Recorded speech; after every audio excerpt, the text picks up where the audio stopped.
Bonjour Rémi Guichardaz. Bonjour. Rémi Guichardaz, vous êtes maître de conférence à l'Université de Strasbourg, donc l'Université de Lorraine, CNRS, vous êtes chercheur au Beta, co-auteur avec Laurent Bach et Eric Schenk, également au Beta, d'un article dans la Revue française de gestion, Technologie, blockchain et intermédiation dans l'industrie musicale. Un très beau dossier RFG consacré aux nouvelles directions, de nouvelles interrogations dans l'industrie musicale. Alors là, tout de suite, ça fait peur. On se dit blockchain, ouh, de quoi on va parler là? Alors, qu'est-ce qu'on apprend dans votre article? Alors, ça fait peur, mais ça fait aussi en partie peur parce que quand on fait un état des lieux de l'industrie musicale, on voit que ce processus d'intermédiation sur le marché de l'industrie musicale, donc qui va du consommateur qui crée la valeur, qui génère de la valeur, jusqu'à l'artiste, idéalement, il occasionne une myriade d'acteurs, d'intermédiaires, plus ou moins institutionnels, des entreprises, des institutionnels comme la SACEM, etc. Et que cette chaîne d'intermédiation est extrêmement complexe. Et l'une des promesses de la technologie blockchain, on reviendra sans doute sur ce qu'elle est intrinsèquement. L'une de ces promesses, c'est de simplifier ou de rationaliser ce processus d'intermédiation qui est très complexe, opaque et qui est souvent décrié comme étant en désavantage des artistes et des ayants droit. Bon, alors là, il faut rentrer tout de suite d'abord dans cette fameuse structure de l'industrie musicale, un très beau schéma qui présente. Difficile à faire, ce schéma. Difficile à faire et qu'on a pourtant simplifié par rapport à ce qu'on a pu comprendre et recenser de ce processus d'intermédiation. Et donc, finalement, ce processus d'intermédiation et tous ces acteurs qui sont résumés dans ce schéma, ils témoignent de quoi? Ils témoignent du fait que les modalités d'exploitation économique de la musique aujourd'hui peuvent prendre différentes formes, de très nombreuses formes. Donc ça va évidemment de l'achat d'un CD ou d'un vinyle, mais ça va aussi à la consommation streaming, à l'achat de fichiers de musicaux, au streaming gratuit, publicitaire, donc là c'est pas non plus les mêmes règles. On peut écouter de la musique à la télé, à la radio, et donc on passe aussi à la synchronisation publicitaire qui est bien montée depuis 10 ans. Donc toutes ces façons d'exploiter économiquement la musique occasionnent des règles différentes et occasionnent des acteurs et des intermédiaires différents.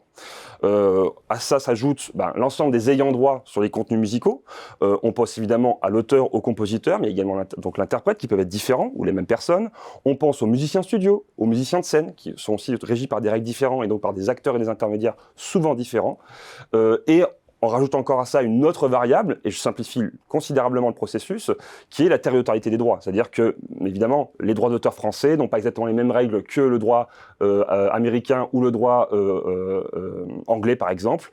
Et pourtant, la musique peut être écoutée dans ces pays, la musique française peut être écoutée dans ces pays, et donc il va falloir faire un phasage juridique entre ces différents systèmes de droit.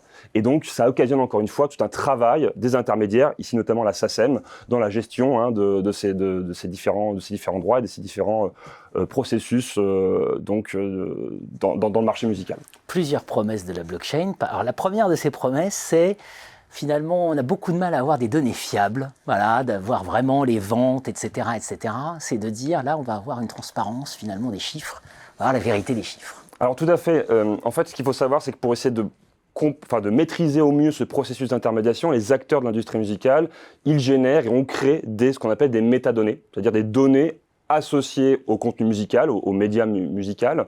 Donc ces métadonnées, elles sont de plusieurs ordres, il y a plusieurs standards, et précisément, elles ne sont pas intégrées dans un seul, en guillemets, fichier commun ou dans une seule infrastructure commune. Et donc chaque acteur a ses propres métadonnées qui l'intéressent, lui, dans son métier d'intermédiation, et il n'y a pas de phasage commun, pas d'harmonisation. Et donc ça rend finalement le processus d'intermédiation assez peu transparent et assez peu clair, en tout cas pour les ayants droit en fin de chaîne.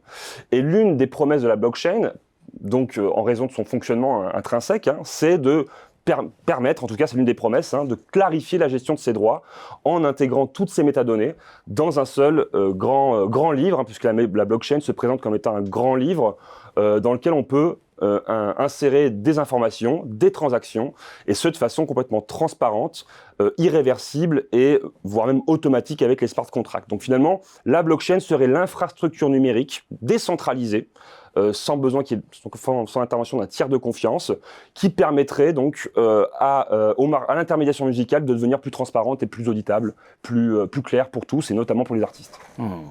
Des appropriations très différentes. On découvre qu'il y a des blockchains privées, des blockchains publiques, il y a un peu de défiance, j'ai pas envie de mettre en public, on sent qu'il y a des acteurs tout à fait. C'est toutes les institutions qui vacillent en fait. Tout à fait, parce que la blockchain, encore une fois, on peut le résumer comme étant un grand livre de comptes, auditable par tous, en tout cas par tous ceux qui sont membres de la blockchain.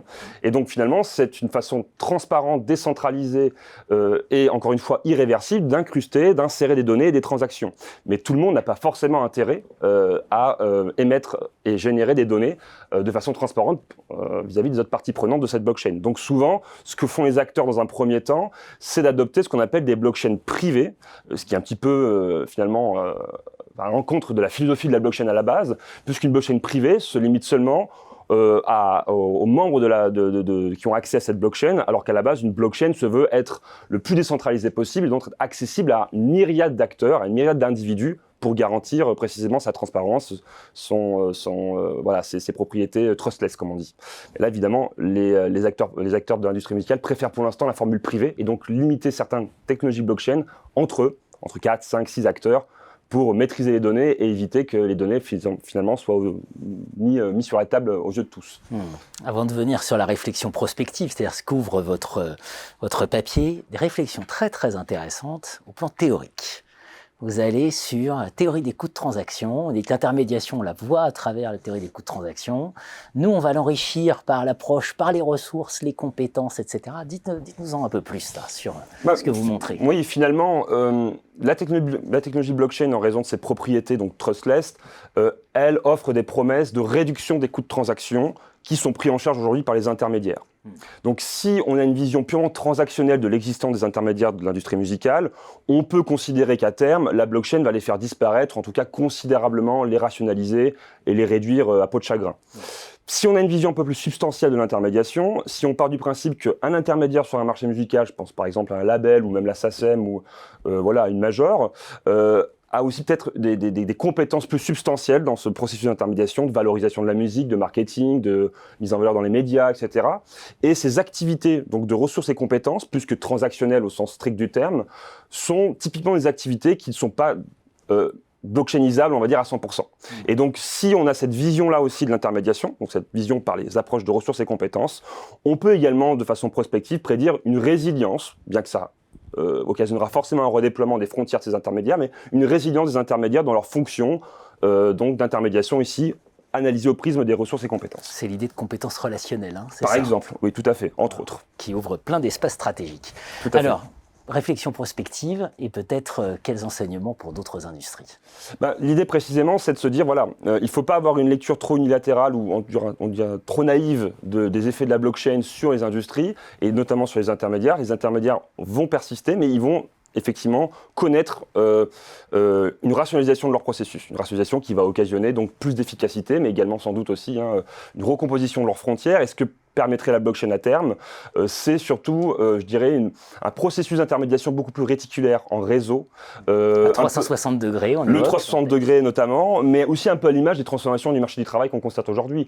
On peut penser à l'auto-entrepreneuriat, au freelance, etc. Si la blockchain permet de gérer et amenuiser ces coûts de transaction entre acteurs, on peut anticiper une réduction de la frontière de la firme, ou en tout cas un déploiement de son activité d'intermédiation par réseau, et un réseau qui serait justement supporté par une infrastructure blockchain où les transactions entre individus ou entre salariés ou en tout cas auto-entrepreneurs et organisations se fassent complètement gérées par la blockchain via des smart contracts. Aujourd'hui, un sujet majeur, hein. De toute façon, ce qui est sûr, c'est quand même que ça bougera. Ça bougera, ça c'est clair. Vous faites des scénarios, il y a 2 scénarios dans le texte. Oui, tout à fait. Il y a un scénario où ça bouge pas trop, puis il y en a un où ça bouge beaucoup. Oui, il y en a un où ça bouge beaucoup, avec l'idée effectivement qu'on va aller encore plus loin dans cette rationalisation de l'intermédiation et par ce côté effectivement réticulaire de l'intermédiation, comme on a pu l'évoquer juste avant. C'est le scénario qui aussi serait le plus on va dire, en faveur d'un empowerment peut-être des acteurs, des artistes, donc ceux qui sont vraiment plus en amont de la chaîne de valeur.